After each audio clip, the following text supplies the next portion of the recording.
Kalau ya Allah, ya Tuhanku, Sang Maha Pencipta, dengan ikhlas, dengan kejujuran hati, dengan kerja keras, kami berupaya berikan kesempatan pada pemilu yang akan datang. Kami mengatur negeri ini.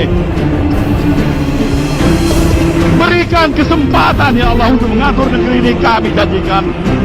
Dan kutuklah kami termasuk diriku ini kalau kami mengkhianati komitmen ini. Kami ingin perbaiki bangsa ini, saudaraku semuanya. Sisa hidup yang ada ini ingin kami berikan, terutama saya sebagai pimpinan ini, berikan ya Allah sebelum mencabut nyawaku. Ingin lihat Indonesia lebih baik daripada hari ini. Aku ingin lihat Indonesia yang lebih baik, Indonesia yang tidak menyanyiakan rakyatnya, yang lebih tertindas dan tereksploitasi.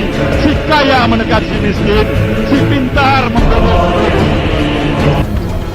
Tiba-tiba Nasdem secara radikal mencalonkan Anies calon presiden 2024.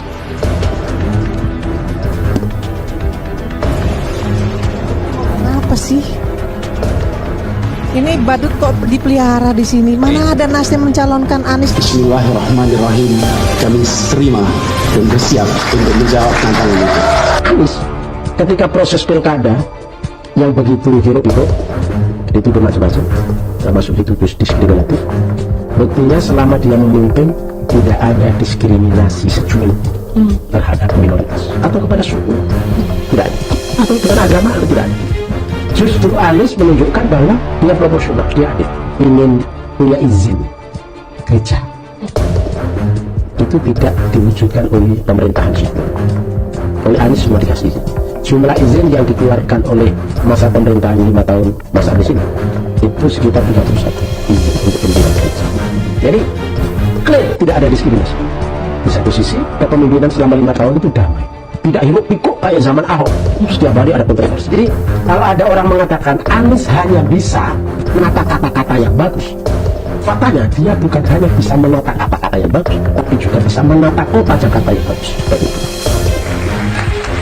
5 tahun Tuhan izinkan, kasih ke orang yang pintar ngomong. Dulu datang ke Jakarta dengan numpang bis kota, lalu punya kaki 5, warung, udah meningkat, Pak tolong dong warungnya dibersihin tuh Pak, yang pinggir-pinggir jalan. Dan dulu Bapak Ibu kerjanya di mana? Ya di warung juga. Jangan sampai kita itu pada yang kecil punya pandangan wah ini mengganggu pemandangan kota. Sementara dulu ketika datang ke kota ini kita juga dulu jangan sampai misalnya dulu pernah ada gagasan Jalan Sudirman Tamrin dihentikan dari sepeda motor. Itu kalau dihentikan dari sepeda motor jalan itu, maka ini data teman-teman Grab nih, 500-an ribu delivery per hari di Jalan Jenderal Sudirman.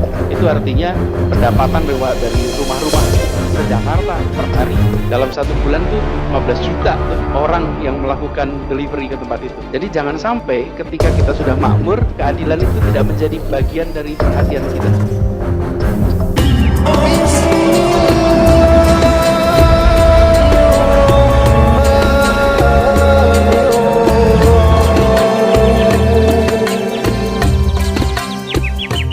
Ya nggak usah bikin rumit yang sederhana gitu. Jadi Bang Iwan mendukung dia beliau sebagai. Saya mendoakan dia, saya mudah-mudahan sehat sehingga apanya lagi bertanding ini kan. Ya juga Mas. Yang penting jujur gitu, sportif. Udah mendoakan terpilih nggak Pak? Mendoakan beliau terpilih. Saya nggak enak nggak bisa ngomong gini. Nanti kalau saya ngomong gini, kita sangkain berpihak. Nanti itu gimana? Saya nggak. Pada kampanye Bang? Saya kampanye tiap hari. Ya. Iwan Fals komentari pantun Anies soal akhir cocok dampingi capres. Aku percaya padamu, kau jagalah semua yang mesti kau jaga. Aku percaya. Kalau Anies Baswedan misalnya calon presiden ini dan orang di luar pemerintahan, saya berpikir apa ada orang di luar pemerintahan? Baru kemarin dia pensiun dari PKB. Jadi waktu dicalonkan oleh Nasdem sebagai gubernur, gubernur berapa? Ada dalam sisi pemerintah ada. Ada pemerintah pusat, ada pemerintah daerah. Jadi berarti dia yang orang dari pemerintahan. Itu pemahaman aku. Kita cek lagi apa latar belakangnya. Ini ada masalah. Kalau kita beri kesempatan dia menjadi pemimpin, kita coba cek. Kita coba berikhtiar, kita lakukan pengecekan. dia menjadi alat negara asing? Nggak ada juga, mungkin. Jadi apa yang salah? Nggak ada yang salah, cuma nggak disukai aja. Saya berharap dan berdoa, ya Allah, berikanlah sebuah kekuatan sebagai sang maha pencipta. Proses saya kali ini juga tidak salah. Saya melihat bangsa yang lebih baik, lebih maju. Soal menang, kalah. Siapa yang pastikan dia kalah atau sebaliknya dia pastikan dia menang? Pertandingan belum dimulai. Memang kewajiban Nasdem mencalonkan Anies Baswedan, kemudian tidak memberikan gambaran pikiran-pikiran kenapa mencalonkan Anies Baswedan. Tidak enaknya begini, siapapun yang kritis pada pemerintahan Presiden Jokowi hari ini, termasuk Iwan Fals yang saya lihat juga kritis, secara teoritis pasti akan mendukung Anies Baswedan. Mungkin dulunya dia tidak tertarik sama Anies, tapi masalahnya adalah ini soal psikologis. Semua orang menginginkan perubahan, perbaikan. Kalau dia mengkritik pemerintahan Presiden Jokowi, tentu menginginkan perubahan. Kalau menginginkan perubahan, maka sosok perubahan itu ada pada Anies Baswedan. Jadi sebenarnya tidak semata-mata karena Anies dianggap hebat atau baik, tetapi karena dia simbol perubahan, ya. Jadi he is a symbol of change, ya kan? Jadi simbol perubahan, ya. Pergerakan politik ini kian kencang Alfat sejak Anies Baswedan dideklarasikan oleh Nasdem. Sejak itulah pergerakannya, gerilyanya semakin kencang. Anies sudah dielulukan, didukung di semua daerah. Kalau saya pergi ke daerah itu dengan gampang kita tahu ini uang langsung dari para pendukungnya. Nggak ada sinyal-sinyal bahwa itu uang oligarki. Tapi ini di tingkat lokal daerah. Jadi gairah daerah untuk mencari pemimpin baru itu jangan dibatalkan dengan sinyal bahwa pemimpin baru akan jadi penerus Jokowi. Itu akan batal di daerah. Jadi relawan daerah itu rela untuk keluarin uang sendiri demi Anies bertempur atau bersaing dengan calonnya istana. Itu intinya di situ tuh. Kalau dari sisi PKS mungkin saya melihat pertemuan Anies dan Aher ini lebih pada pesan yang ingin dikirim oleh PKS bahwa PKS juga penting. Dan selama ini hanya disebutkan AHY yang preferensi utama jadi cawapresnya Demokrat untuk Anies Baswedan, PKS yang menunjukkan posisi PKS juga penting. Dan itu direspon oleh Anies Baswedan, membuat posisi PKS memang penting. Ditambah yang kedua, saya kira ini juga meninggikan posisi tawar PKS. Bahwa nama Aher ini muncul, itu pada dasarnya untuk memperkuat posisi tawar PKS. Jadi apakah kemudian Aher ditunjuk atau tidak, itu soal lain. Tapi setidaknya PKS sudah muncul dalam perdebatan dengan memasukkan namanya Ahmad Heriawan di luar dari Andika maupun Agus Harimurti Yudhoyono. Jadi dari pertemuan ini, kalau sebelumnya kita tahu ada Andika yang digadang-gadang menjadi cawapres misalnya dari Partai Nasdem, kemudian AHY dari Partai Demokrat, dan PKS juga mengusulkan. Meskipun saya melihat belum tentu justru ini yang serius, justru mungkin yang harus dibereskan di awal. Mungkin bukan Aher yang jadi prioritas utama bagi Anies. Prioritas utama itu nanti belakangan, titik tengah yang akan cawapres serius. Bacaan saya justru bukan Aher menjadi kandidat yang diprioritaskan, tapi ini adalah lebih penting pada posisi PKS yang lebih ingin dikuatkan posisinya dan konstelasi politik dinamika di koalisi Anies ini.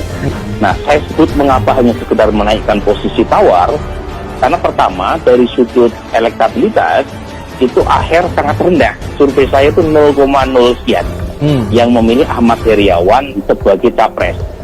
Sebagai cawapres juga tidak cukup kompetitif. Kalaupun toh misalnya Aher dimasukkan, ditunjang oleh mesin partai yang kuat, PKS, itu basisnya ada di Jawa Barat dan Banten. Sementara Anies sudah cukup lumayan di dua provinsi ini. Itu adalah berarti bahwa kita belum siap benar-benar berada dan memanfaatkan arti model dan sistem demokrasi kita. Satu hal yang pasti, demokrasi ini super bebas, dan saya katakan super. Tapi di sisi lain praktek pemikiran kita super ortodok. Kita ketemunya. Yang ketemu. Demokrasinya super bebas, cara berpikirnya super ortodok.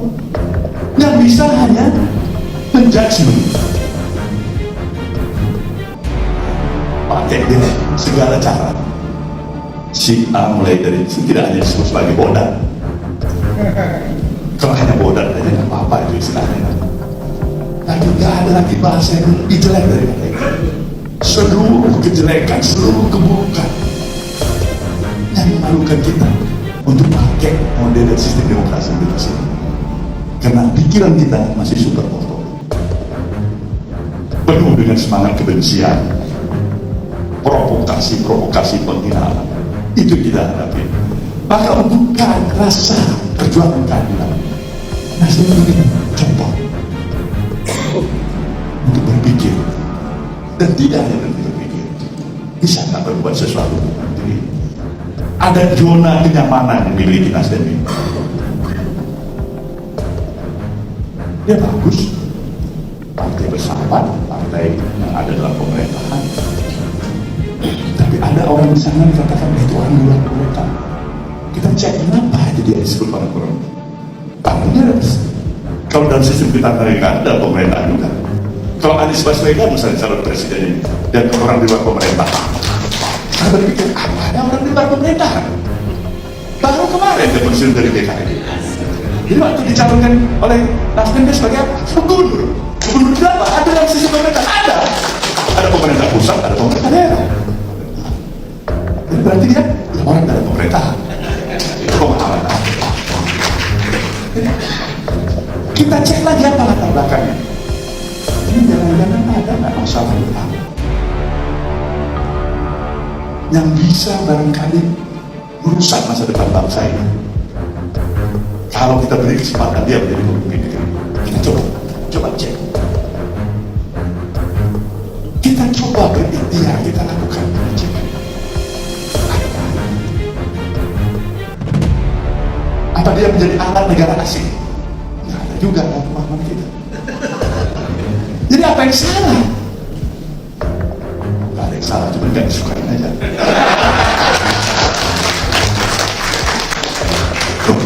Jadi faktor suka gak suka, coba kita berkira yang dia tidak suka, kita suka. Nah kita sekarang di posisi itu. Kenapa? Ada hal yang menentukan pemikiran sesuai itu. Rasa keadilan. Ini yang membuat kita mau mempersatukan bangsa ini. Kita mau merealisasikan komitmen kebangsaan kita. Kemajukan pluralisme menjadi satu kesatuan, tidak hanya sekedar retorika, ucapan semata-mata. Coba aplikasikan, implementasikan. Maka inilah momentum kita implementasikan. Karena kita yakin kalau atas dasar ketidaksukaan dengan pikiran-pikiran yang menyatakan nantinya semangat kebangsaan kita, toleransi kita berubah menjadi intoleran dari orang seperti Anies Baswedan. Saya berpikir, insya Allah saya tidak tahu.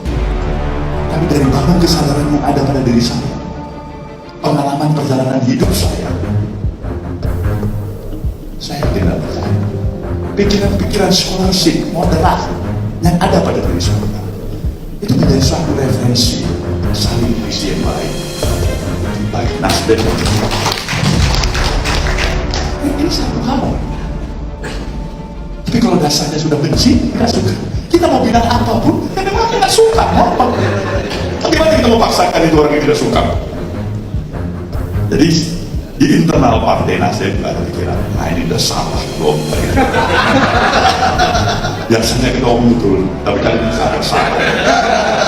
Saya bilang, sebagai manusia biasa, kodrat saya juga manusia biasa, tidak ada kesempurnaan.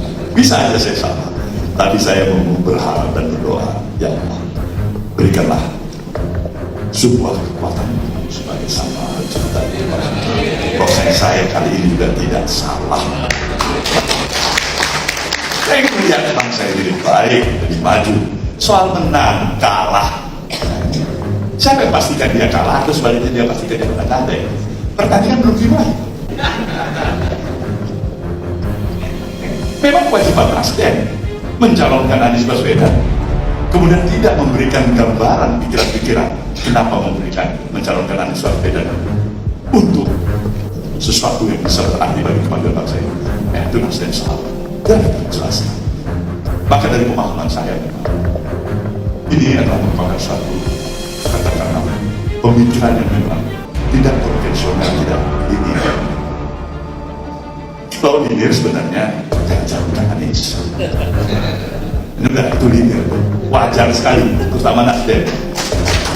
Ngapain jangan Anies? Karena berpikir tidak salah, tapi linear. Jalannya pelan, biasa. Itu namanya safety first. Jadi si Nasdem capek kita safety first juga. Coba kita coba bikin melihat, bisa nggak ada gelombang yang kita lewati? Gelombang yang kita lewati itu kehidupan. Mungkin pikiran-pikiran Nasdem hari ini banyak yang menyatakan tidak tepat, tapi sejarah insya Allah akan berjalan untuk ada Nasdem. Untuk memperkuat semangat bangsa.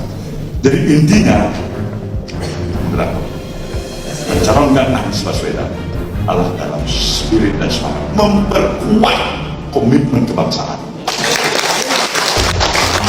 Itu masalah apapun yang kita akan hadapi, kalah dan menangnya dengan niat baik, Nasdem bisa lebih baik. Karena kehidupan ini tidak ada yang sempurna, dan kita juga yang hidup ini tidak sama. Cepat atau lambat kita juga akan meninggalkan kehidupan ini. Tapi saya ingin melakukan sesuatu yang dalam keyakinan saya tinggalkan sesuatu yang baik untuk menjadi kenangan yang baik. Inilah gambaran saya yang diberikan pada pertemuan dengan Bapak dan Ibu, para cendekiawan, para tokoh, forum rektor dan dokter. Saya siap untuk melakukan diskusi di antara kita. Tidak ada kalimat kata yang kurang, saya harapkan bisa memaafkan. Terima kasih. Wabillahi taufiq wal hidayah. Wassalamualaikum warahmatullahi wabarakatuh. Tepuk tangan sekali lagi.